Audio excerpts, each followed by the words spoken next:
Hey there guys, Master Turtle here, and today I'll be showing off my Yu-Gi-Oh! Physical media collection. This is part 1.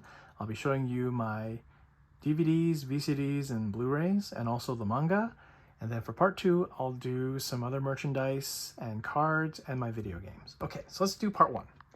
Now let's start off with the VCDs. This is when we get into another ultra rare category. There was a season 0 of Yu-Gi-Oh! Which adapted the first 7 volumes of the manga and also done by a different animation studio. Season 0 was really hardcore. It showed not only the card game, but also other games. And some of them could be like Russian roulette kind of games because those shadow games had consequences. So if you're ready for something a little darker, I would suggest finding Yu-Gi-Oh! Season 0 online. You'll notice that the art looks very, very different. And there's also like one extra character here. Like, who is that? Who is that? That's Miho, okay? You'll find out who Miho is if you watch this 27 episode series. I would say this show is not for kids. So if you're interested in showing Yu-Gi-Oh! To any like, kids, do not show them this because this show is hardcore. I'm just going to show you guys a little bit of, and in terms of hunting down this release, now this is a Hong Kong release made by Panorama Vision. People in Hong Kong really like Yu-Gi-Oh! I suppose, so this was actually available in its entirety on VCD, officially licensed with a Cantonese dub. However, with these, there is no Japanese dub. If you're looking for the Japanese dub and you're a hardcore collector, the only release for these that I'm aware of is on VHS. And also they're not subtitled, so if you know Japanese. However, there is one gap in my collection for this series. I don't have the movie that they released for this, and that movie features like Red Eyes, Black Meteor Dragon, and the Red Eyes card storyline with a completely different character. It's not even Joey. So if you've ever heard of this movie, go check it out if you can. It's not that easy to find though. Okay, let's talk about my DVD collection for Yu-Gi-Oh! Because it's my pride and joy. The main reason is this is one of the most consistently released packaging that I have, and I really like having it on display. The story behind this is that I think Yu-Gi-Oh! Was being released by 4Kids/Funimation in terms of the distribution, and those releases were a little bit all over the place, but there's a reason why I also collect them.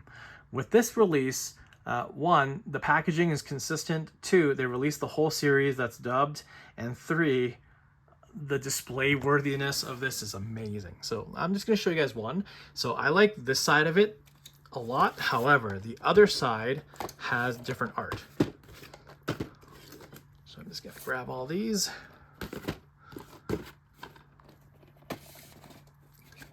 And I'm just going to do the original season because there's a lot to flip and I don't have full capability with just one hand filming this. But look at that. That's Exodia. Like, all these have really, really cool art.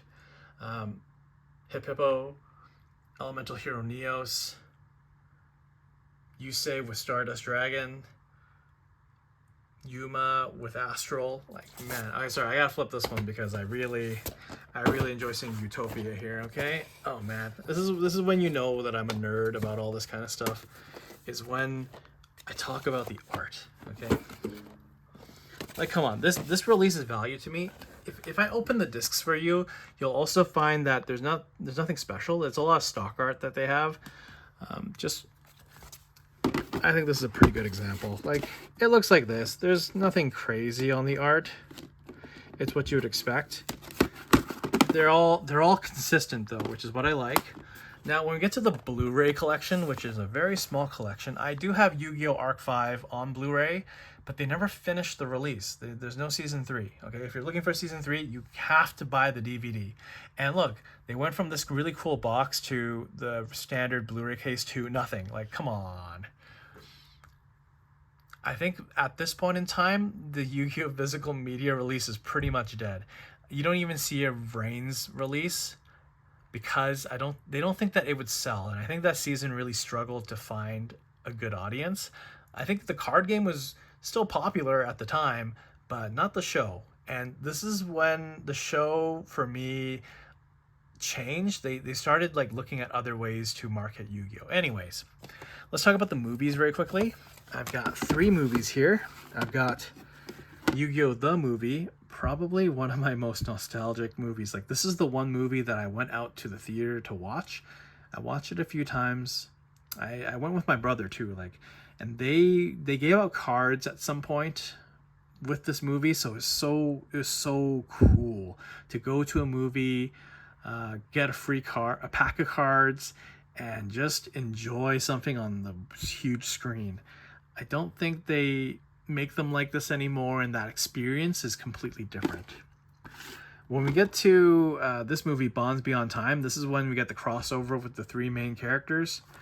This is when I kind of stopped caring about Yu-Gi-Oh! And I bought this much later.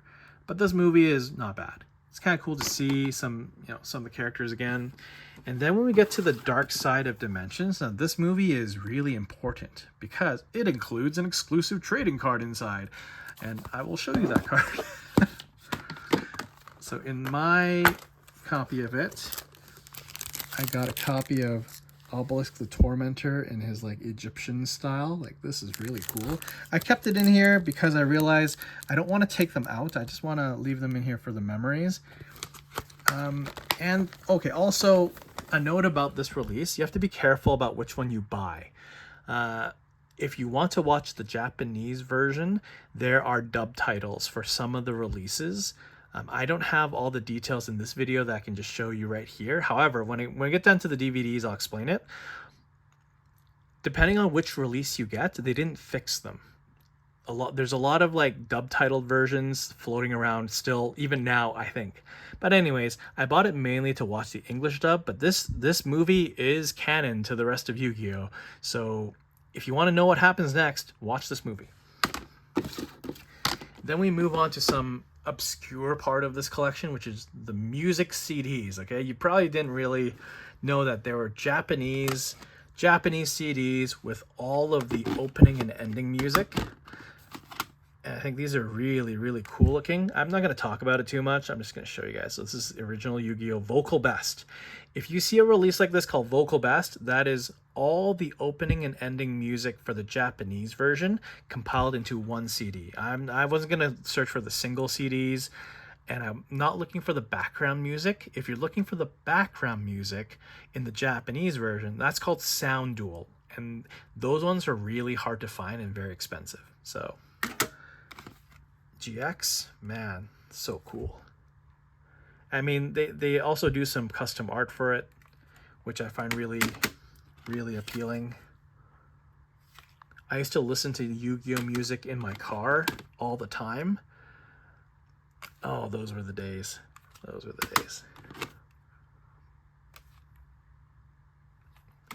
And then my only Vrains release is this one, I guess. Yeah, Link Monsters. Okay, let's talk about the elephant in the room, which is if you're looking for the original Yu-Gi-Oh! DVD release, you can find the singles for the first season, and like you can find single disc versions that have 3 or 4 episodes per disc. I didn't want to go through the trouble of that, so for the very first season, I went really hardcore, and I decided to get the Yu-Gi-Oh! Tin version of season 1. This does not fit in here, that's why I don't have it on display. However, inside the tin, you get this guy. The very first season, released by 4Kids, and this is the original 4Kids logo, okay? And it's distributed by Funimation. And look at the way that this thing is designed. You get a lot of cool art. This thing is super tricky. It tells you there's definitely 49 episodes on 6 discs and lots of special features. But let's open this guy up. Oh, this even has its own slipcover, so let's take off the slipcover too. No. Here, there we go. Oh yeah, there we go. And this is a fold-out book, so wow. And we got some inserts, advertising all sorts of stuff. Chaotic, Yu-Gi-Oh! Oh man, Winx Club, yikes. Haven't thought about that. You also get an episode guide with more advertisement. So what episodes are on all the discs. And then you get this really amazing collage of art, which I'm just going to show you guys right here. Sun and Skull, Like, look at these discs. They look awesome. I mean, compared to the flat iron one, while I like the consistency, I don't enjoy that they're just really plain looking, okay? But this one had a lot of effort put in. So show you guys the inside. Like, you get some like a millennium kind of design in there. Cool. So the effort on this very first season, very impressive. Then we get to the season 2 and 3, we kind of get some cheaper. I think at this point they knew that, you know, it wouldn't sell as well, so they decided to release them like this. And releasing them like this is fine for me. Like, there's nothing special about it, but there's nothing bad about it. You get the episode list, you get the discs, and this is the one I want to show off because I went out of my way to find these sets. And these are old DVDs. So the main problem is they, you know, some of them have a little bit of issue, but that's okay. I just enjoy having them and watching them. The menus are also different. So just if you're wondering, the menus from this release is different from this release, okay? Just so you know.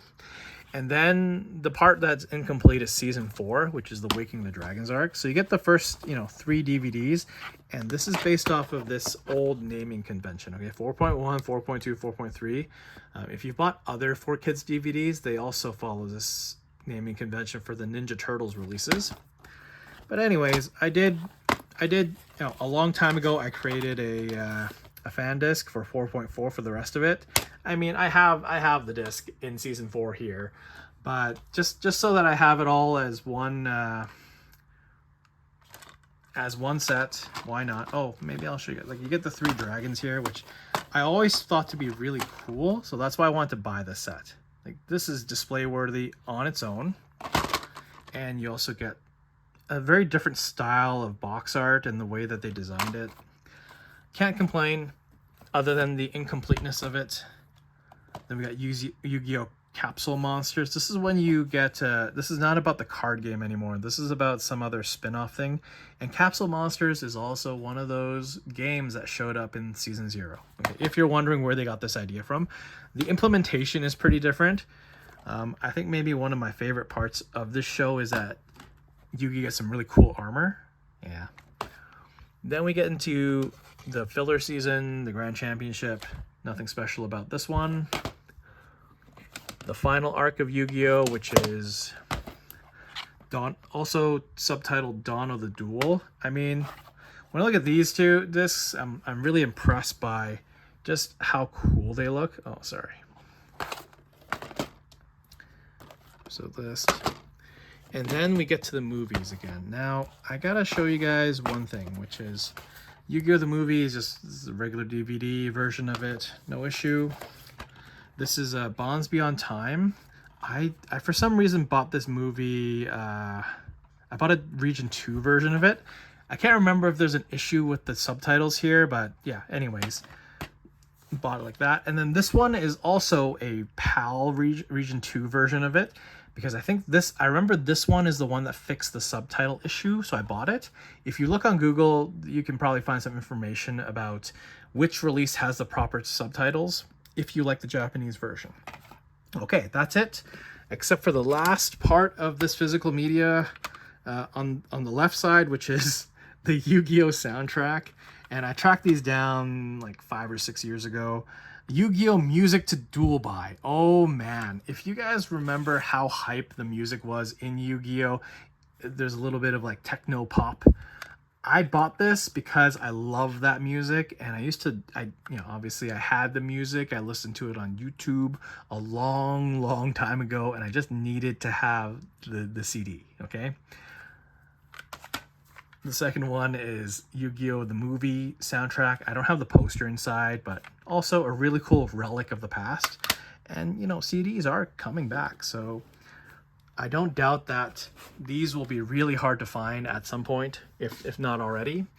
Okay, now I'm just going to go through the manga, and I'm just going to show you guys the spine, because the manga, all I can say is, this is where Yu-Gi-Oh! Started, right? So the first 7 volumes is the hardcore, all sorts of games that Yugi's playing. Then we get into Duelist, which is about the card games. And man, I gotta say, the consistency of these spines is really cool, but I will warn you, if you're trying to collect all these, they did release like different versions. Like you see the Viz logo has changed because there's different printings of it. If you want consistency, you have to be careful which printing you get. The ones that are really old are starting to fall apart. The glue on the inside doesn't keep. But anyways, Duelist had 24 volumes. I also have this one random manga, which is Yu-Gi-Oh! The movie, but as a comic. So, I mean, a lot of it looks like just screenshots with dialogue. Nothing too special, but collected for the completeness of the collection. Yu-Gi-Oh! R is a manga-only arc that they never adapted in animation. So if you're interested in what happened after the Duelist Kingdom arc, check this out. Millennium World is the last arc of Yu-Gi-Oh! And probably one of the coolest. Like, I think I prefer reading it rather than watching it. Then when we get into Yu-Gi-Oh! GX and beyond, they started to get different authors. I know that Kazuki Takahashi, rest in peace, wasn't involved in a lot of the story after GX. Like you still see he's still referenced here, but the Yu-Gi-Oh! GX and beyond manga is different from all of the anime series. Like you get a completely different story, they have different cards and different battles, and the plot is somewhat different. And you get some characters that don't even show up. So if you're interested in reading the manga, they're not like the best manga in the world, and they're not meant to be super gripping plot lines. If you just like card battle and monster battle shows, I think the manga is great. And there's also the added benefit of when they released these for the first time, they also included a card in the back. So there's extra incentives to buy these mangas on first release. If you also collected Shonen Jump magazines at the time, they also gave you cards when you subscribed to the magazine physically, okay? I don't know if they do that anymore, but I don't think they do. There's a lot of exclusive cards that came out of that sort of service, and it kept fans happy. So I don't know. There's just something beautiful about it. So Yu-Gi-Oh! GX, there was 9 volumes of it. Yu-Gi-Oh! 5Ds, there's 9 volumes of it. Yu-Gi-Oh! ZEXAL, there was 9 volumes of it. You can see that there's like a pattern, right? And then Yu-Gi-Oh! Arc 5, there's only 7 volumes, and I haven't finished reading it yet, so I'm somewhere on volume 2. But yeah, that is my Yu-Gi-Oh! Physical Media Collection Part 1. Stay tuned for Part 2, where I show you guys some of the rarest cards that I have and some other obscure stuff and video games. Cheers. Please like, comment, and subscribe.